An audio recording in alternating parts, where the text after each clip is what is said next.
A gente, no ano passado, nós já falamos a respeito deste assunto e hoje só vou incluir alguns detalhes.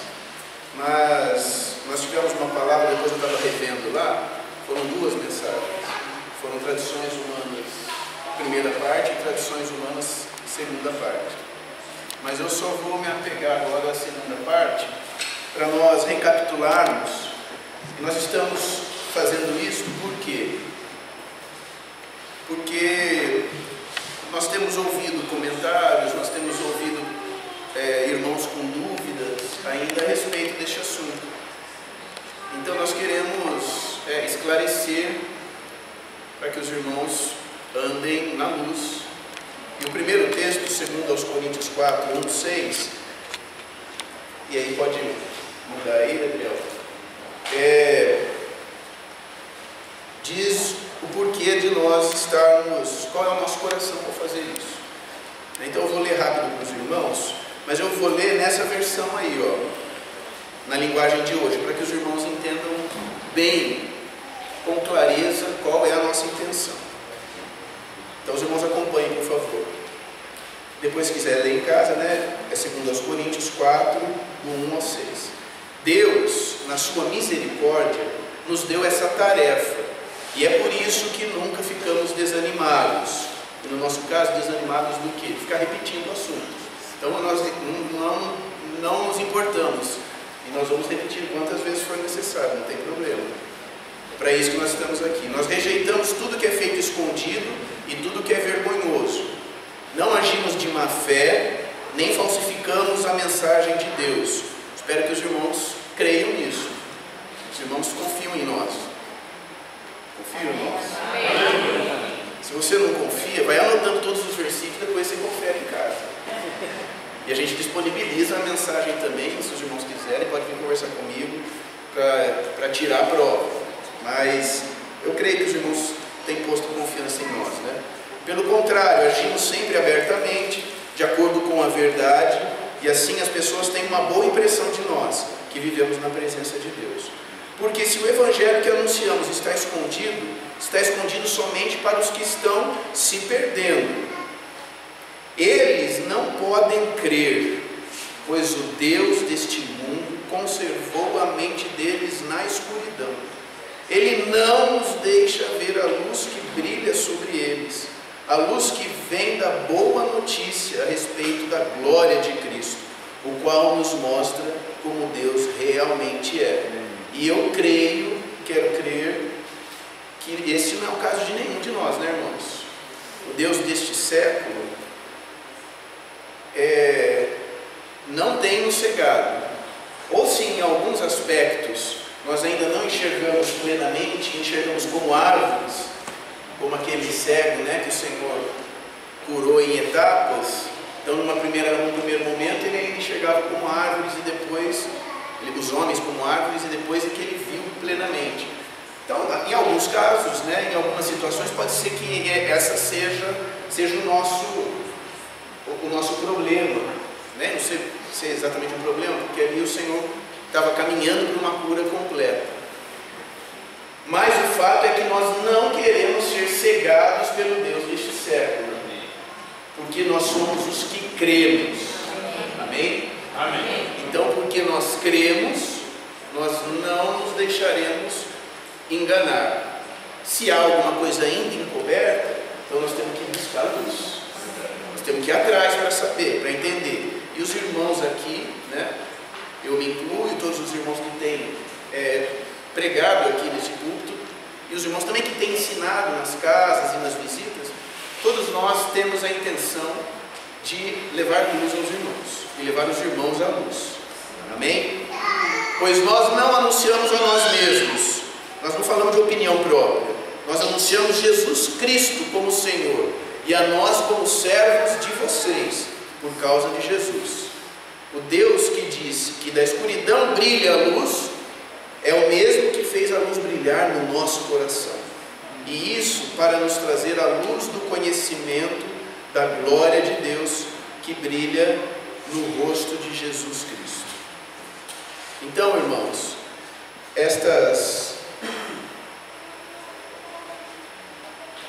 esta mensagem tem a ver com este espírito da nossa parte, né?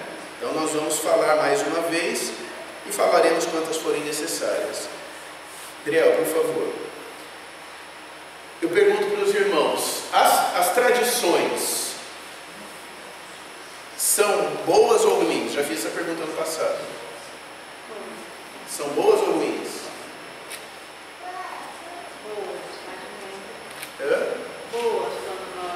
Boas. Mas todas são boas? Não. Então, o problema não é a tradição, o problema é a fonte da tradição, né? Porque a Bíblia nos mostra também que nós praticamos tradições, né? E quais as tradições que nós praticamos aqui? As mais evidentes. O partir do pão é uma delas, é uma tradição, né? E qual mais? O batismo. Então são tradições que Cristo nos deixou. Tradição é algo que alguém deixa, que alguém realiza e pede para que se realize, ou que um conjunto de pessoas determina que aquilo vai ser realizado daquela forma, daquela maneira, por um período indeterminado. No caso nosso, Cristo é que mandou nós praticarmos isso mesmo. Então nós temos praticado por ordem de Cristo. Mas são as nossas duas tradições mais contundentes, nós enxergamos elas, né? O batismo e... tem que ir apertando aí, Adriel. E a ceia do Senhor. Então, ide, portanto, fazer discípulos de todas as nações, batizando-os em nome do Pai e do Filho e do Espírito Santo. Ordem de Deus, do Senhor, de Cristo. E tomando um pão, tendo dado graças, o partiu e lhes deu, dizendo: isto é o meu corpo oferecido por vós, fazei isto em memória de mim. Semelhantemente, depois de cear, tomou o cálice, dizendo: este é o cálice da nova aliança, no meu sangue derramado em favor de vós. Então fazei isto em memória de mim. Então duas tradições deixadas pelo Senhor. Mas também os apóstolos nos deixaram tradições. E eles mesmos dizem isto, né?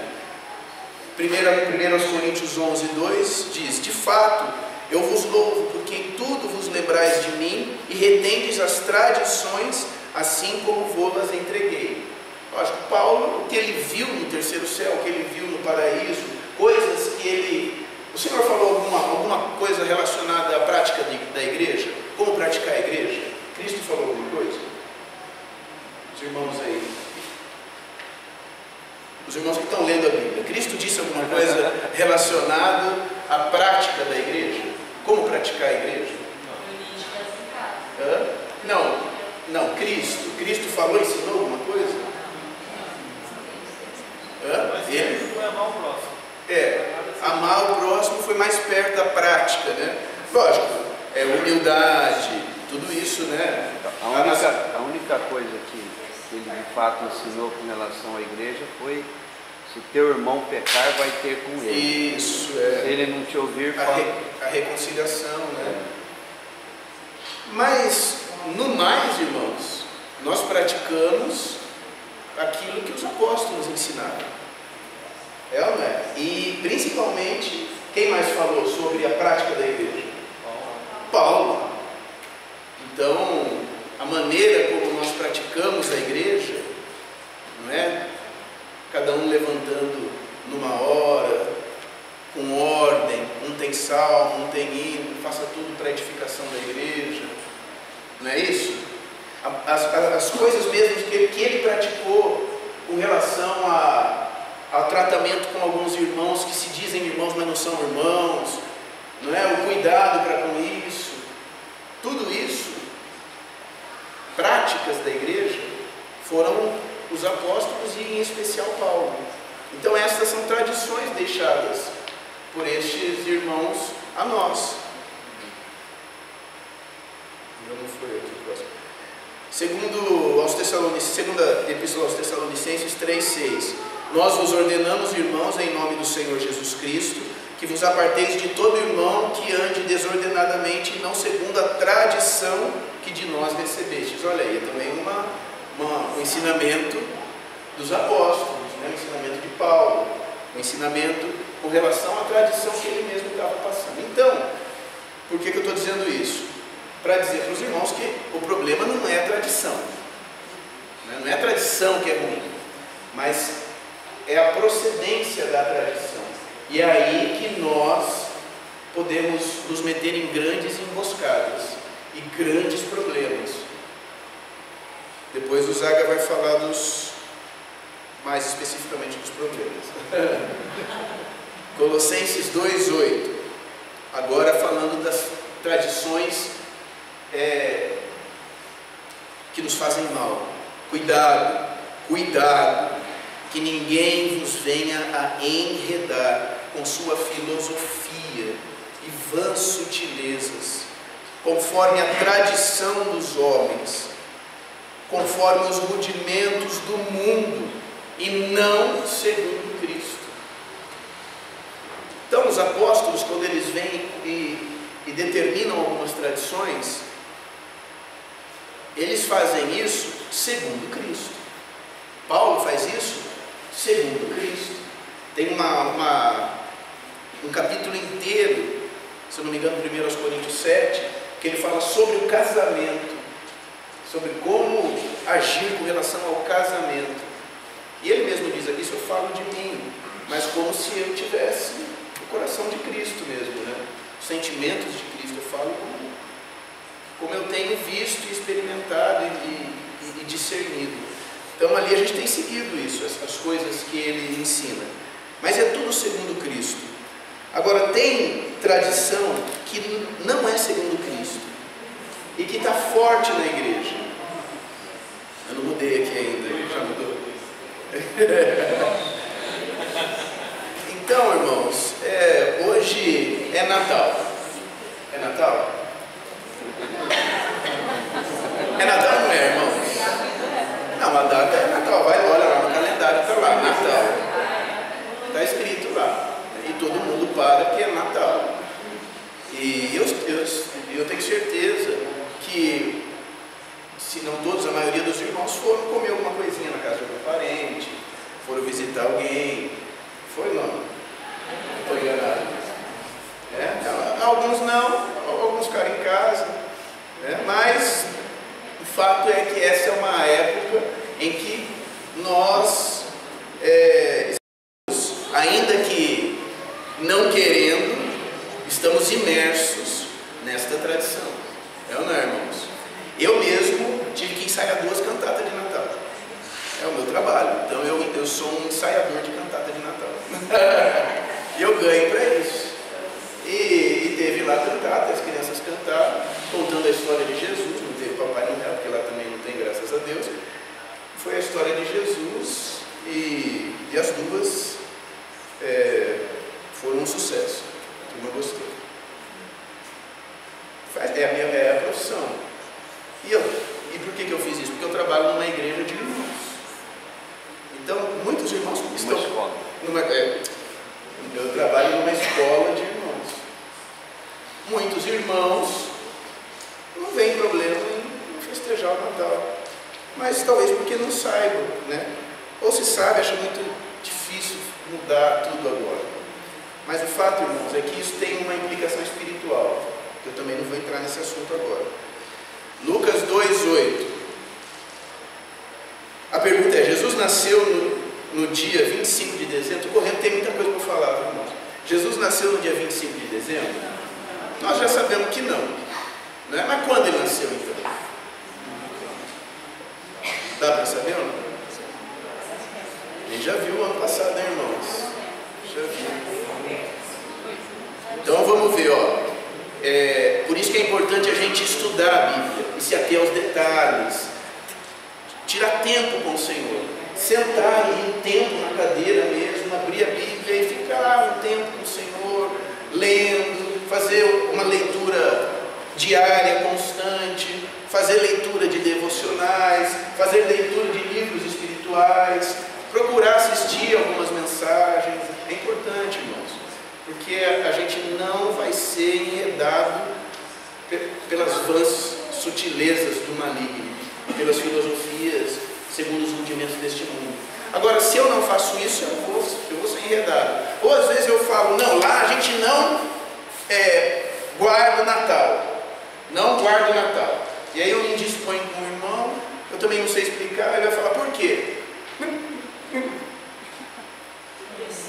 Aí não sabe, então fica sem argumento, e aí passa até de ridículo, porque é só um radical.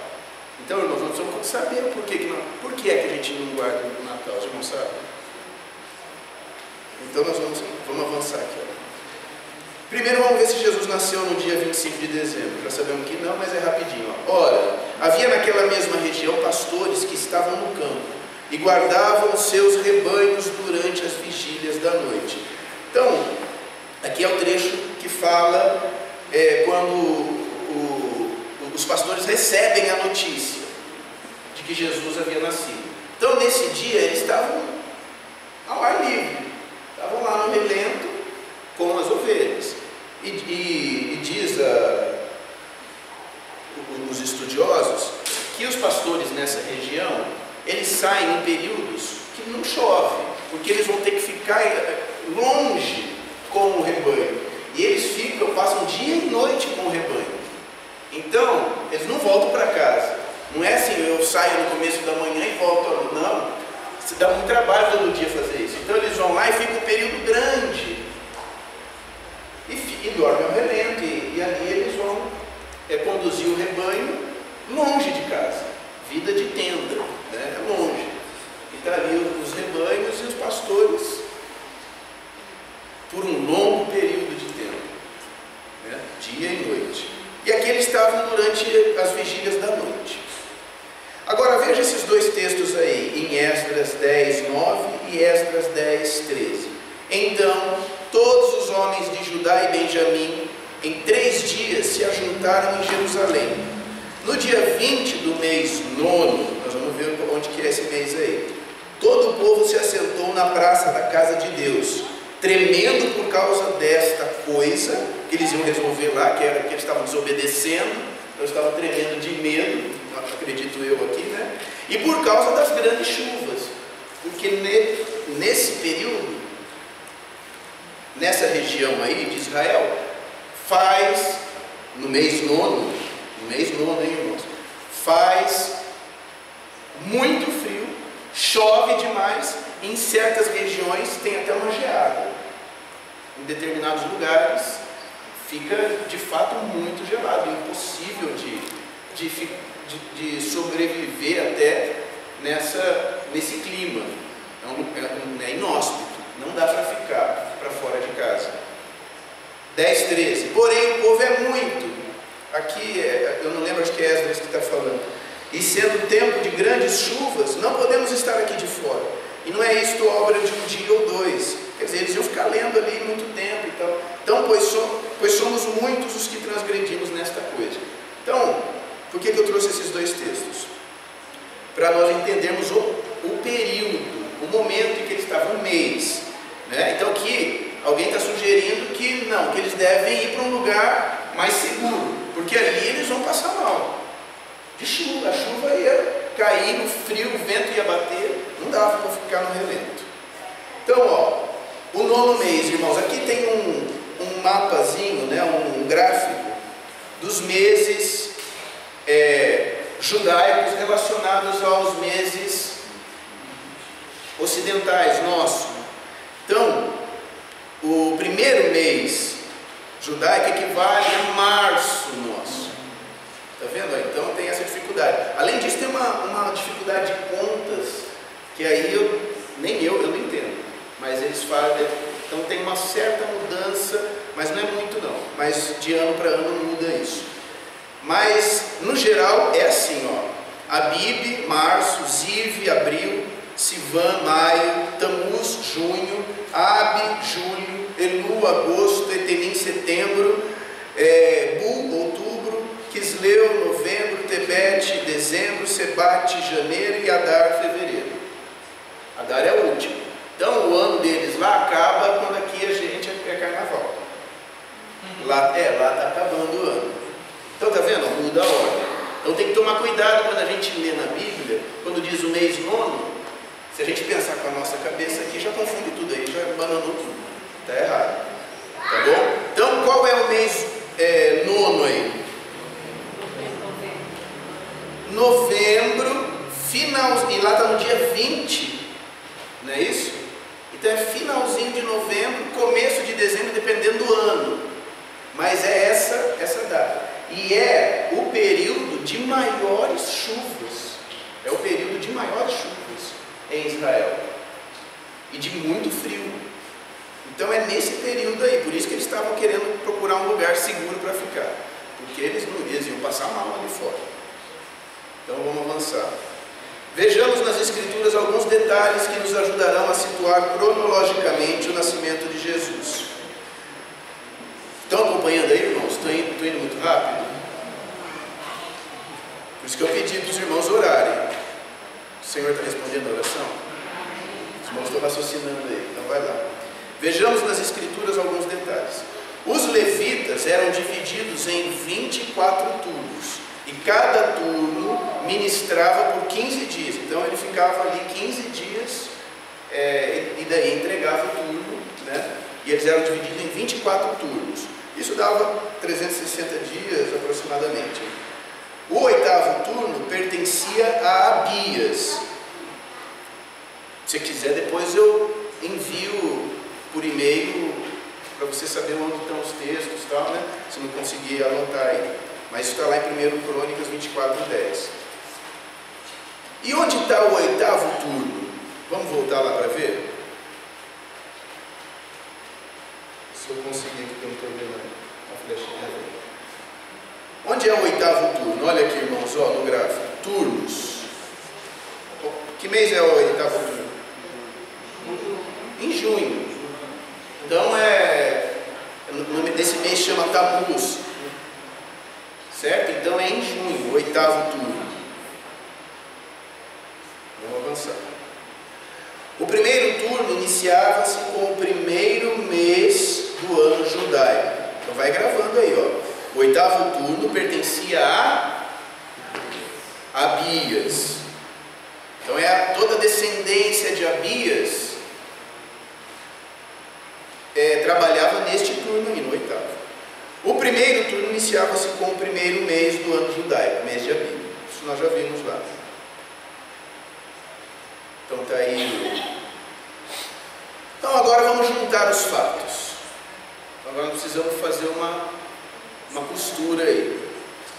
Já rasguei tudo, agora vamos voltar. Nos dias de Herodes, rei da Judéia, agora é o evento que nos interessa. Houve um sacerdote chamado Zacarias, do turno de...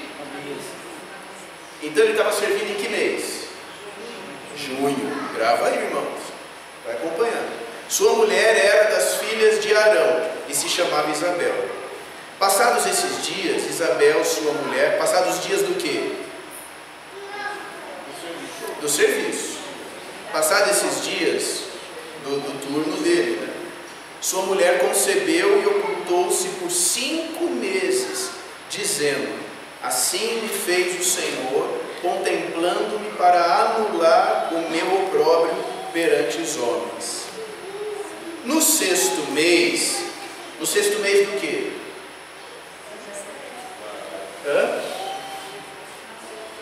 Isso, depois que nasceu o filho dela. Então ela esperou 5 meses para falar alguma coisa. Se ocultou. No 6º mês de que ela concebeu o filho, não era nascimento, era concepção. É diferente, irmãos. O filho não nasceu, ele foi gerado. Quantos meses demora para nascer? 9. Então é isso aí. Então uma coisa é a concepção e outra é o nascimento. Então ele foi concebido há 6 meses atrás. Agora no 26, no 6º mês, foi o anjo Gabriel enviado da parte de Deus para uma cidade da Galileia, chamada Nazaré, a uma virgem desposada com certo homem da casa de Davi, cujo nome era José. A virgem chamava-se Maria. E entrando o anjo onde ela estava, disse: alegra-te, muito favorecida, o Senhor é contigo. Ela, porém, ao ouvir esta palavra, perturbou-se muito e pôs-se a pensar no que significaria esta saudação. Mas o anjo lhe disse: Maria, não temas, porque achaste graça diante de Deus. Eis que conceberás, olha aí a concepção, e depois darás à luz um filho, a quem chamarás pelo nome de Jesus. Então vamos começar lá, ó. Vou ler para os irmãos e a gente vai tentando entender junto aí, ó. Comecemos por Zacarias, pai de João Batista. Ele era sacerdote e ministrava no templo durante o turno de Abias. Terminado o seu turno, voltou para casa, e conforme a promessa que Deus lhe fez, sua esposa Isabel, que era estéril, concebeu João Batista. Portanto, João Batista foi gerado no fim do mês. Isso, irmãos, repete forte para ir acordando aí. Tammuz, de novo, vai lá. João Batista foi gerado no fim do mês. Amém. Ao início do mês Ab, que é o mês seguinte. Então, que mês que era esse, Tammuz? Que mês que era esse, Tammuz? Oi? Vamos voltar lá, não tem problema. A gente volta. Junho. E Ab é julho. Então ele foi concebido entre junho, finalzinho de junho e julho. Ok? Tá certo aí, irmãos? Então vai acompanhando aí, ó. Agora um dado muito importante. Preste atenção.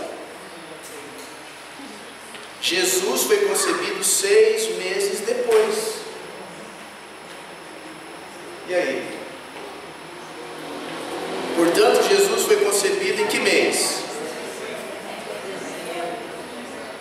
Ele nasceu em dezembro? Não. Ele foi concebido. É diferente. Foi concebido. Calma. Ainda tem quanto tempo? 9 meses. Tem muita história aí para contar aí. Calma, 9 meses. Jesus só foi gerado. Os irmãos percebem? Aí já deu para perceber que então não nasceu em dezembro. Certo, irmãos?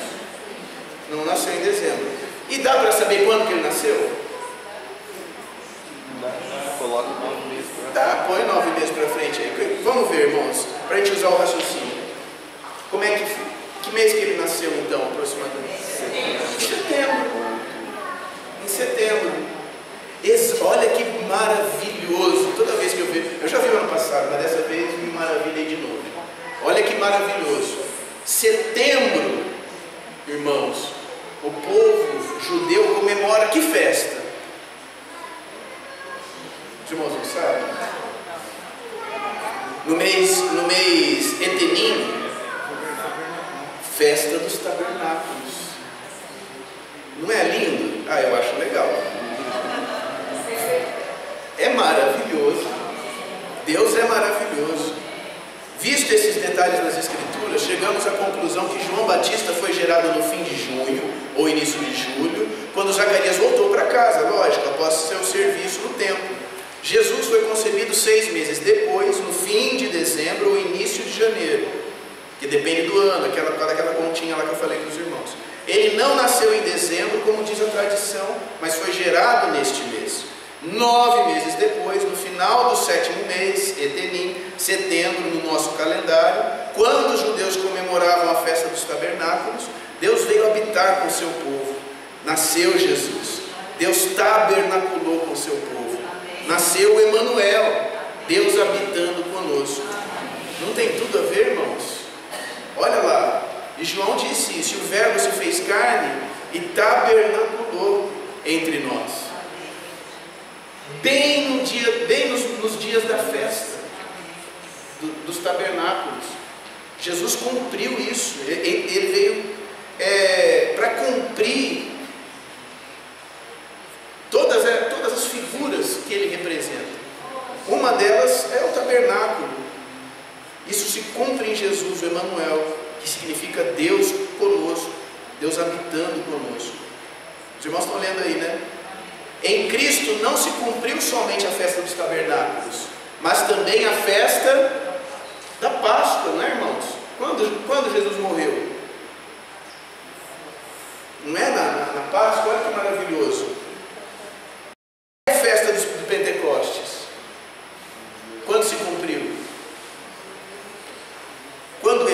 vem e derrama o Espírito Santo sobre aqueles irmãos, né? Infunda o Espírito Santo e derrama ali. O que os judeus estavam festejando? Pentecostes. Então, irmãos, Deus não dá ponto sem nó. É isso mesmo. Deus não está de brincadeira. E é tão lindo, e a gente, às vezes, nem a gente passa por cima, né? É tão maravilhoso. Deus não veio fazendo as coisas de qualquer jeito. Jesus veio para cumprir tudo que Ele representa. Ele é o Cordeiro, Ele também é Deus conosco, habitando conosco, Ele é o tabernáculo. Isso é maravilhoso. Então Ele nasceu em que mês, irmãos? Setembro aproximadamente, não é? Então dá para saber quando mais ou menos Jesus nasceu. Ninguém nem quer saber. Podia comemorar o Natal se fosse para comemorar alguma coisa, mas Jesus não mandou comemorar isso. Jesus mandou comemorar o quê? A morte. Porque para nós, os pecadores, interessa o que mesmo? É a morte. Alguns dizem, mas como é que morre se não nasce? É lógico, ele precisou nascer para morrer. E é maravilhoso que ele tenha nascido. Mas ele mandou comemorar a morte. Então a gente comemora a morte, porque ele mandou a tradição de Cristo. Mas se fosse para comemorar alguma coisa, lembrar de algum aniversário de Jesus e tal, deveria ser em setembro, né? Mas nós não vamos fazer isso. E ele teria pedido, olha, comemora o dia que eu nasci e tal, vamos fazer uma... Ele mesmo já ele teria comemorado bastante. Então qual é a origem desse Natal, dia 25 de dezembro? Olha aí, irmãos, quem é esse aí? Esse aí é um rapaz chamado Constantino. E ele foi imperador romano. E foi na época dele que as coisas começaram a acontecer. Esse imperador romano, ele supostamente se converteu ao cristianismo. Mas os estudiosos acham que foi uma conversão mais arquitetada por Satanás do que uma conversão de fato, né? Porque ele abriu as portas para uma série de heresias. Então ele se disse, entre aspas, convertido ao cristianismo, e é conhecido na história como imperador cristão. E o que é que ele fez? Já vou resumir para os irmãos quiserem ir lendo aí também. Mas o que é que ele fez lá no século IV, né? E depois isso se firmou no século V depois de Cristo? O que este imperador fez? A igreja vinha sofrendo uma série de perseguições. E os cristãos, os nossos irmãos, estavam morrendo nas mãos do Império Romano. E muitos morreram, mas eles morriam e não ligavam para morrer. Alguns não. A história diz que a grande maioria amava morrer pelo Senhor. É porque podia não morrer. Isso, porque tinham a certeza da vida eterna. Então eles não estavam ligando para isso. Não era esse o problema. Pelo contrário, o problema para o Império Romano é que os cristãos morriam com aquele rosto angelical, alegre, feliz, falando frases bonitas, dizendo coisas bonitas, né? Então as pessoas olhavam para aquilo tudo, aquela luz que emanava deles enquanto estavam morrendo, e mais se convertiam, mais e mais se convertiam. Então o problema para o Império Romano e para Satanás, com certeza, era essa matança de cristãos. Porque isso fazia com que a igreja, e fez com que a igreja crescesse muito. Então foi assim nos primeiros anos da igreja. Aí Satanás deu um golpe bem dado, ao meu ver, né? Bem dado mesmo, porque nós estamos até hoje colhendo isso aí. Ele vem e faz esse rapaz se converter, né? Pseudomente, sei lá. E aí esse rapaz, o que ele faz com o cristianismo? Ele estatiza o cristianismo. O que significa isso? Ele transforma o cristianismo a religião do Estado romano, do Império Romano. Ele transforma o cristianismo na religião imperial, oficial do Estado romano. Então todo mundo que nasce romano, nasce imediatamente o quê? Cristão. E dá para ser assim, irmãos? Todo mundo que nasce na igreja nasce cristão? Nem na igreja é assim. Não é verdade? Os nossos filhos são cristãos? Nascem pecadores. Eles nascem pecadores, eles vão se tornar, vão se converter, mas a gente sabe, para se converter precisa do quê? Primeiro crer que Jesus é. Talvez eles já creiam, alguns, né? Depois precisa do quê? Está ali também. Um novo nascimento. Então você tem que ter um novo nascimento, uma experiência com o Senhor. E depois uma vida de santidade, uma mudança de mente, né? A gente não é santo, a gente é pecador, mas a gente muda, o Senhor muda a nossa mente. E o que a gente fazia antes com tranquilidade, agora já não é mais tranquilo fazer, não é isso? Quando a gente peca, a gente tem que se arrepender, porque aquilo pesa para o cristão de verdade, né? Para o cristão de fato. O pecado é uma pedra, é um prego no sapato, né? É um prego no sapato. Mas que a gente tem a possibilidade de tirar, porque Jesus morreu por nós. E a gente pede perdão. Mas naquela época, o cara nascia romano, era cristão. Então já era imediatamente cristão. E o que aconteceu? Muitos cristãos de nome, por conta do império, por conta do imperador ter feito isso, muitos que estavam ali não eram cristãos nada, lógico. E pelo contrário, eles continuaram adorando quem eles adoravam antes, né? Então não tinha por que mudar. E os cristãos de verdade começaram a perceber isso e ficar incomodados. E houve também muito conflito aí por causa disso. E gente se dizendo cristã, porque os cristãos, se você se dissesse não cristão, também você podia sofrer no império. Então você era obrigado a ser cristão. Então a turma, obrigada a ser cristão, dizia que era cristão, fazia as coisas que cristão tinha que fazer, mas também adoravam os seus deuses. E muitos levaram essa adoração para dentro das igrejas. E os pagãos, por decreto, haviam se tornado cristãos, continuavam com seus costumes pagãos. Agora lá, ó, irmãos, lá embaixo, ó, 25 de dezembro.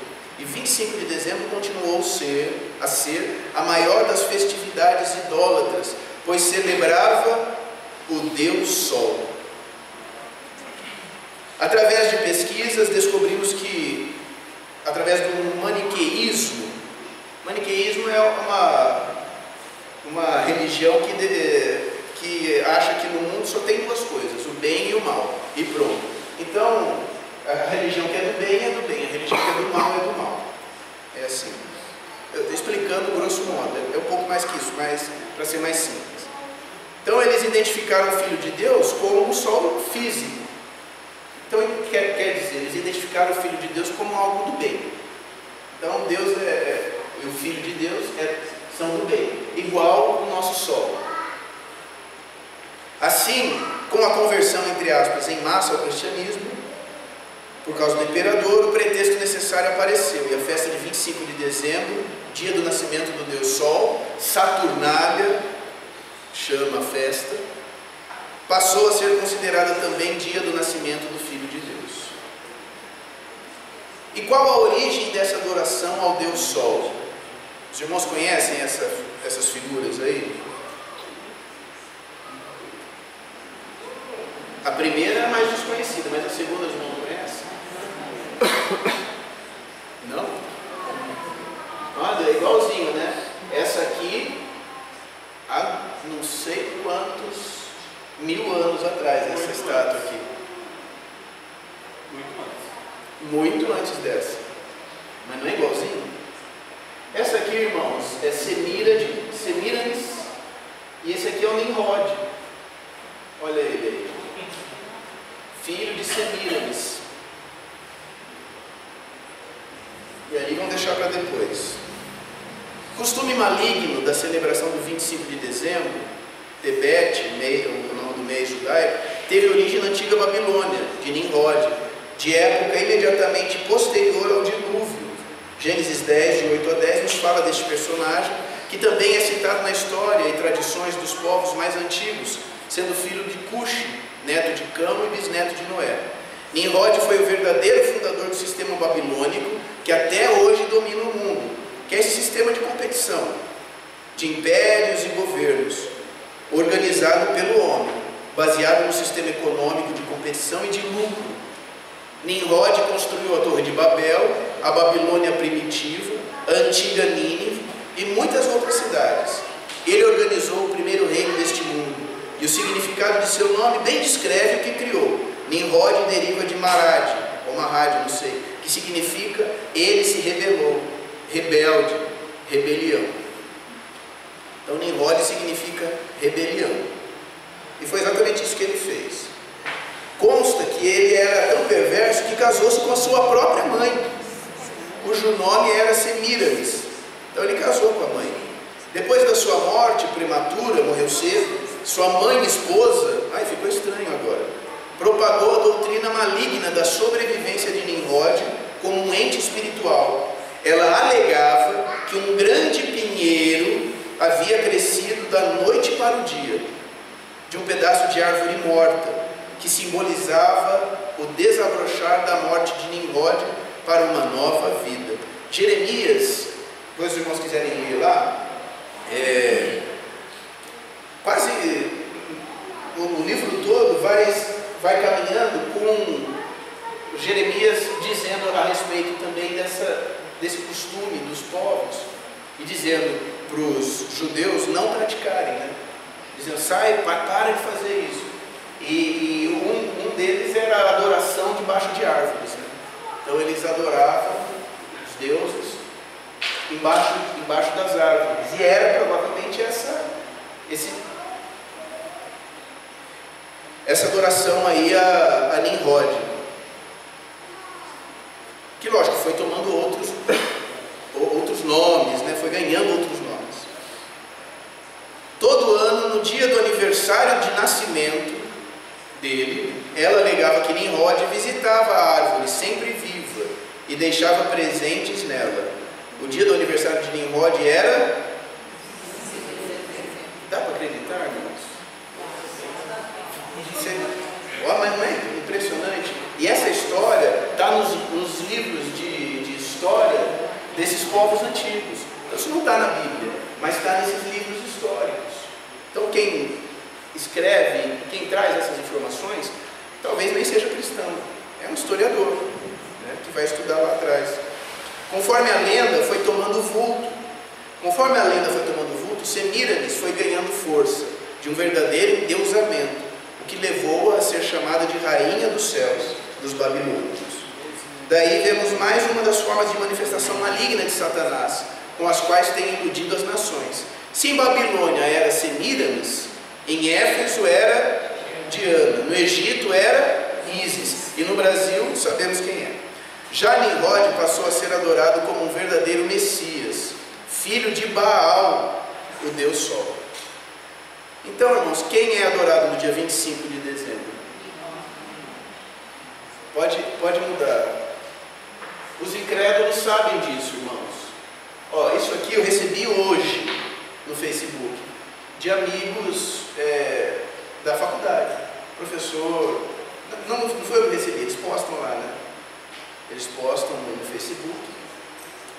Olha que interessante. Hoje, eu desejo que você aproveite o período festivo originado nos primórdios da civilização em homenagem a Deus Sol, mesclado com diversos costumes de várias religiões no decorrer dos séculos, posteriormente incorporado e monopolizado pelo cristianismo e contemporaneamente usado como alavanca comercial do ocidente capitalista. Isso aí vem com um título assim, traduzindo o Feliz Natal. É feito por está certíssimo, ele é um professor da faculdade. Na verdade é uma professora. Ela mandou assim para mim, ela traduzindo Feliz Natal. Aí quer dizer isso aí, ó. Quando você dá Feliz Natal, na verdade, está falando isso. Você pode ter as melhores intenções, né? Agora nós sabemos. Olha lá o outro, que as comemorações também, de um professor, ó, que as comemorações do solstício, que é a chegada do sol, do inverno, lhe sejam, depois do inverno, lhe sejam satisfatórias. E que o novo período de translação do planeta, que por convenção se inicia, lhe seja muito lógico. Puxa vida. Eu recebi isso hoje, irmãos. Eu vi lá, o pessoal está postando. E olha esse aqui, o último. Brinca com a gente. Parabéns, Mitra. Os cristãos lhe desejam um Feliz Natal. 25 de dezembro, dia do deus pagão romano Mitra. Mitra é o deus Sol. Nimrod foi considerado nesse sincretismo filho de Mitra. Então Nimrod é como se fosse o filho de Mitra. Eu acho que ele foi ganhando outros nomes, né? O filho do Mitra. Então, irmãos, é isso. Depois tem o do Papai Noel, os irmãos já viram, né? E eu vou passar para o Zaga agora. Passei 5 minutos. Amém? Amém.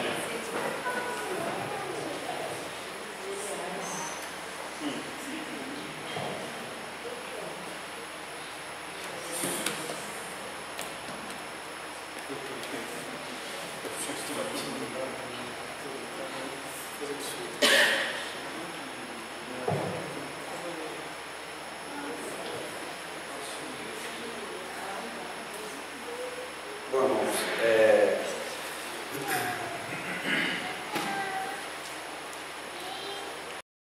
vamos abrir em Marcos capítulo 7.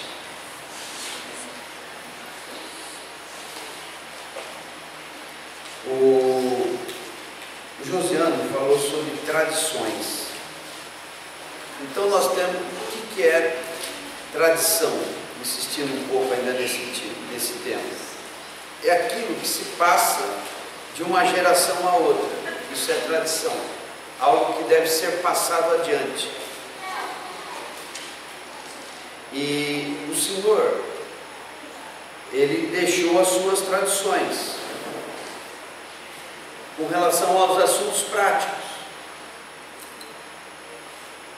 Então o Senhor pediu para que batizássemos, e o Senhor pediu para que realizássemos a ceia em memória dele.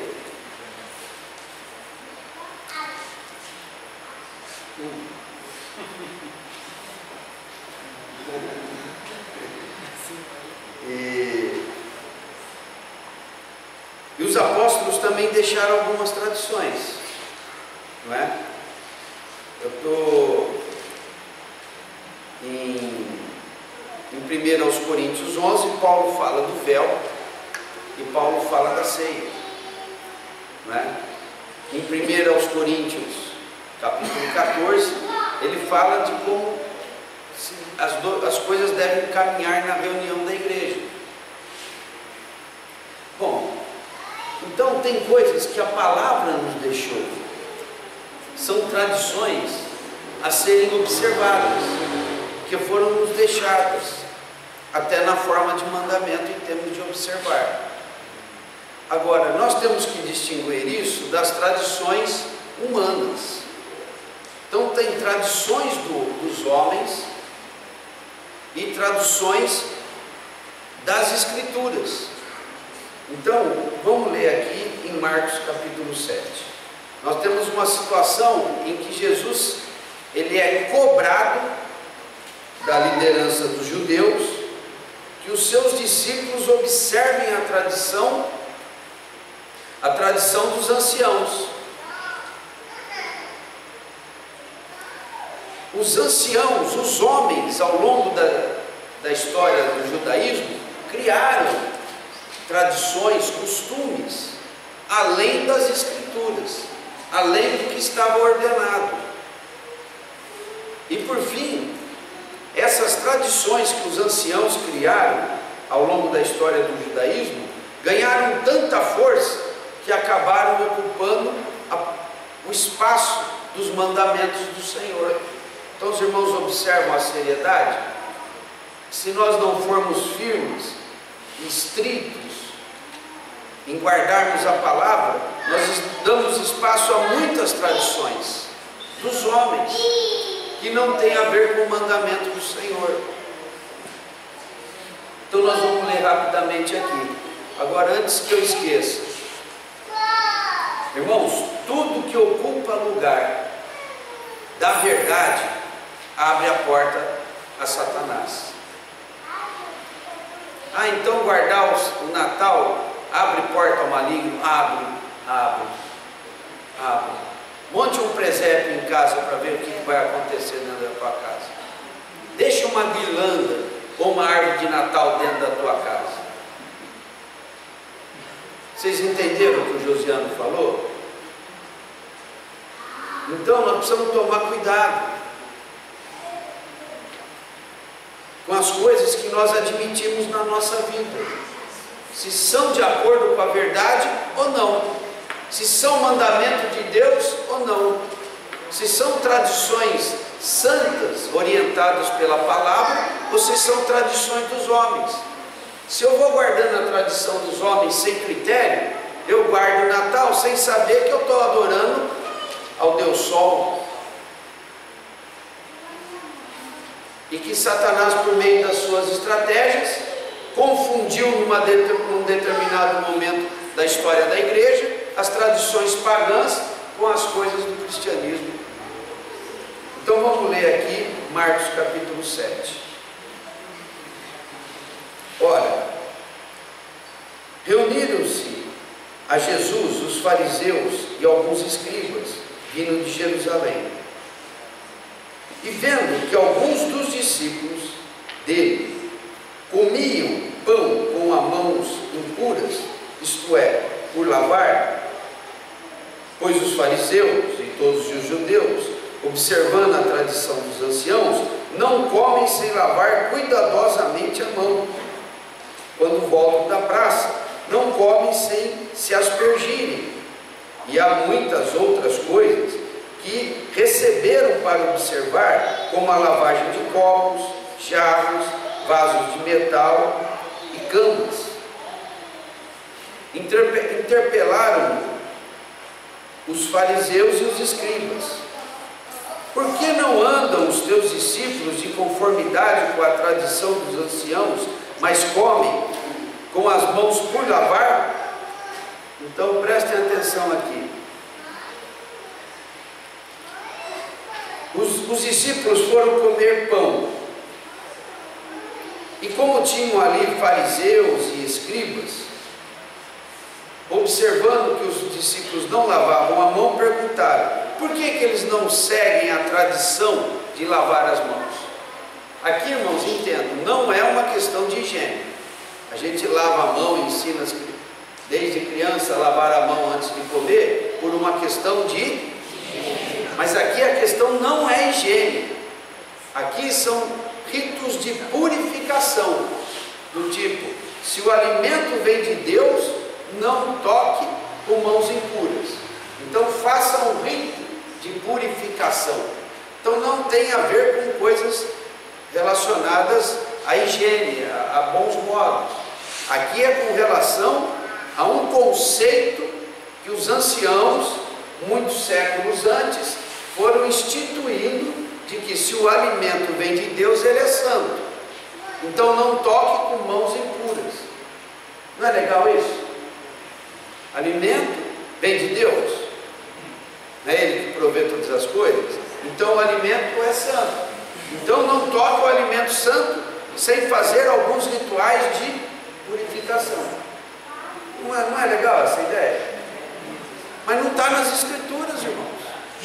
Aí que está a sutileza do diabo.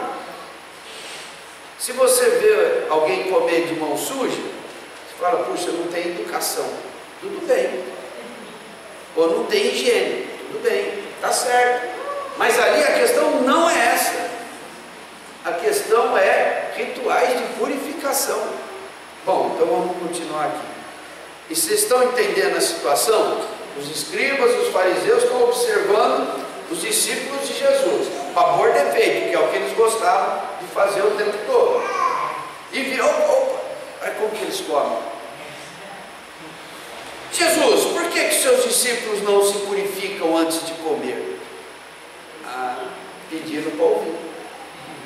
E agora eles vão ouvir. Versículo 6.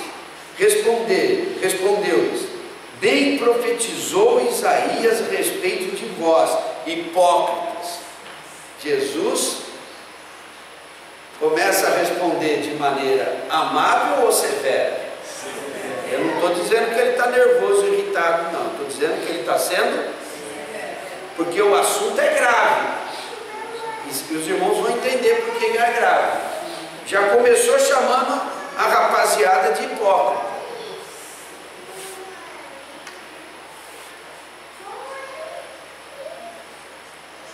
Como está escrito: esse povo honra-me com os lábios, mas o seu coração está longe de mim, e em vão me adoram, ensinando doutrinas que são negligenciando o guardais a. Os irmãos percebem como Satanás se introduz para anular a palavra de Deus e fazer valer a tradição? Mandamentos de homens ocupando o lugar do mandamento de Deus. Então nós precisamos tomar cuidado, irmãos, com tudo que não está escrito, com tudo que não foi orientado de fato pela palavra. Já não damos conta de guardar a palavra, ainda vamos inventar tradições.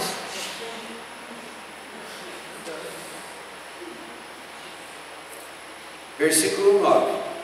E disse-lhes ainda: jeitosamente rejeitais o preceito de Deus, para guardardes a vossa própria tradição. Os irmãos estão vendo a força das palavras? Jeitosamente rejeitais o preceito de Deus, para guardardes a vossa tradição. Pois Moisés disse, ele vai dar um exemplo, agora Jesus vai dar um exemplo claro de como eles, pela tradição, mudam a lei de Deus. Moisés disse: honra teu pai e tua mãe, mandamento, o quinto. E mais ainda, nesse sentido, outro mandamento: quem maldisser a seu pai e sua mãe, seja punido de morte. Esse é um pequeno mandamento ou um grande mandamento? Se não cumprir, morre. É um grande mandamento? É importante para Deus? Vós, porém, dizeis: se um homem disser a seu pai ou sua mãe, se um homem disser a seu pai ou a sua mãe, aquilo que poderias aproveitar de mim é corbã, isto é, oferta para o Senhor, então o dispensais de fazer qualquer coisa em favor de seu pai ou de sua mãe, invalidando a palavra de Deus pela vossa tradição, pela vossa própria tradição, que vós mesmos transmitistes, e fazeis muitas outras coisas semelhantes. Então o mandamento de Deus com respeito aos pais é: honra teu pai e tua mãe. Agora vocês me inventam uma tradição que diz o seguinte: o que você podia dar para tua mãe e para o teu pai, oferece a Deus. Então considere o seguinte, os irmãos tenham um pouquinho de paciência, eu vou falar mais 5 minutos. Depois eu peço perdão porque eu menti. Então, observe o seguinte: naquele tempo, hoje é o contrário, os pais, as mães, velhinhos, estão todos aposentados e os filhos pendurados na aposentadoria deles, não é? Mas naquele tempo não era assim. Os filhos tinham que cuidar dos pais.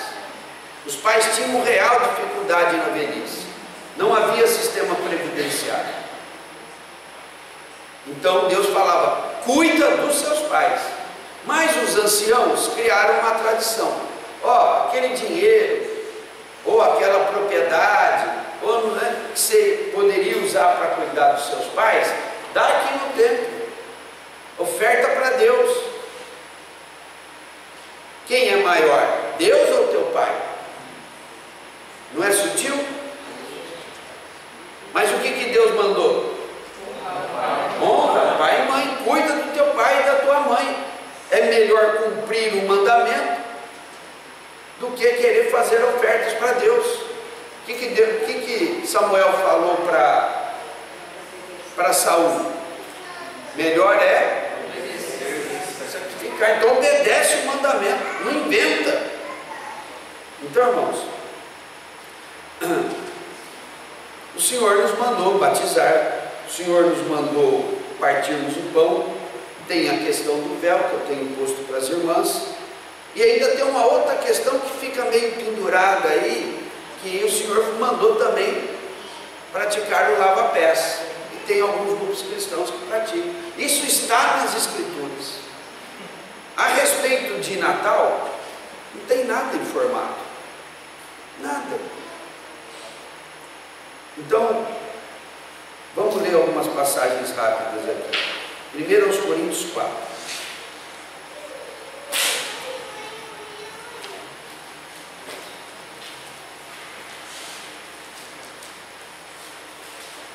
Coríntios capítulo 4, versículo 6.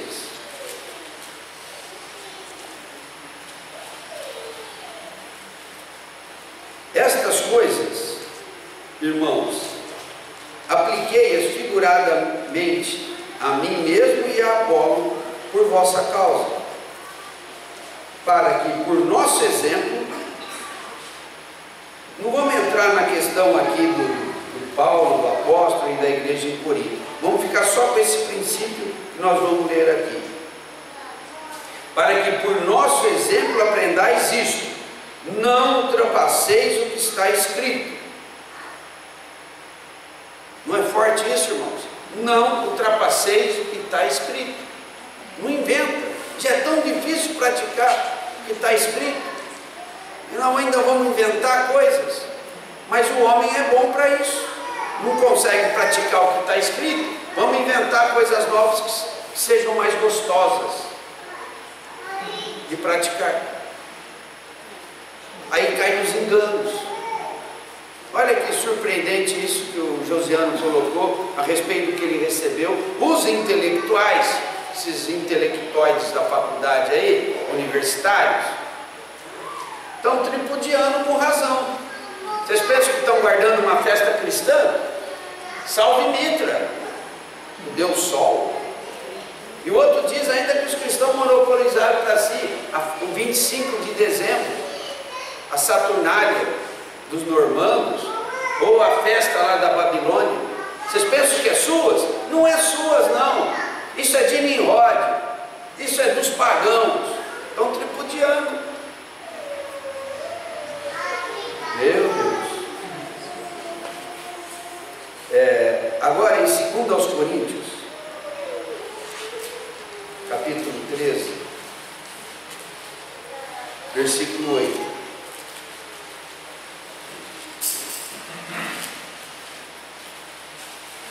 Diz assim: porque nada podemos contra a verdade, senão a favor da própria verdade. Irmãos, olha que risco nós temos de na igreja estarmos fazendo coisas contra a verdade.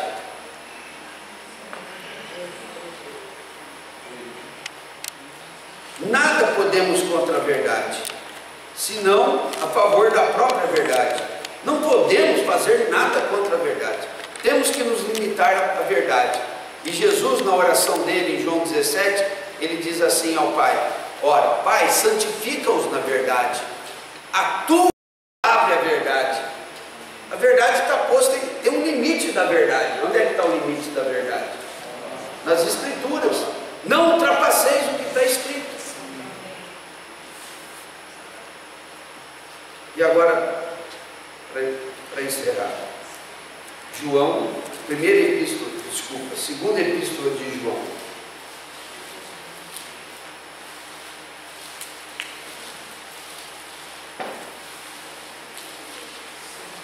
Versículo 4. Segunda epístola de João, versículo 4. Fiquei sobremodo alegre em ter encontrado dentre os teus filhos os que andam na verdade, de acordo com o mandamento que recebemos da parte do Pai. Fiquei sobremodo alegre em ter encontrado dentre os teus filhos os que andam na verdade. E quais são os limites da verdade? De acordo com o mandamento que recebemos da parte do Pai. Recebemos mandamento para guardar o nascimento de Jesus? Versículo 9: todo aquele que ultrapassa a doutrina de Cristo e nela não permanece, não tem Deus. Quer dizer, no que está fazendo não tem Deus. O que permanece na doutrina, no que está escrito, esse tem, tanto o Pai como o Filho. Então por que nós vamos nos ater em algo que não tem Deus? Não é grave, irmãos? Então não precisaríamos nem saber de toda essa história que o Josiano contou aqui. Basta que essa ordem não esteja na palavra, para que não cumpramos. Não é verdade? Então, irmãos,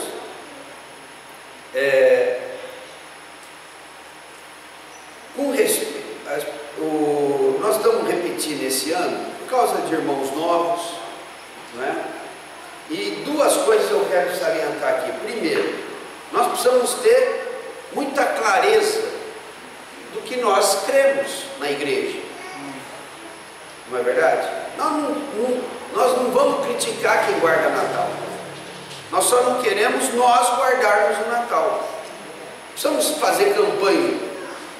Você entra na internet, tem guerra entre as denominações. Guerra, briga feia. O Silas Malafaia gosta de guardar Natal. Ele dá pulo dessa altura contra quem não guarda o Natal.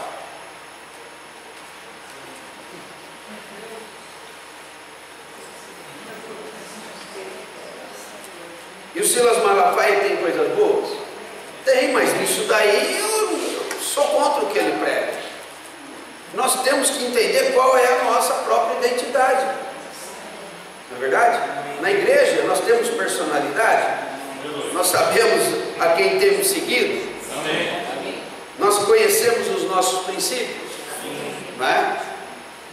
Então eu não quero sair fazendo guerra. No passado eu fui orientado a hostilizar quem guarda o Natal. E quando era um cristãozinho novo, arrumei muita encrenca em casa. E eu tive que pedir perdão para todo mundo no dia do meu casamento. Eu pedi perdão para todo mundo, graças a Deus.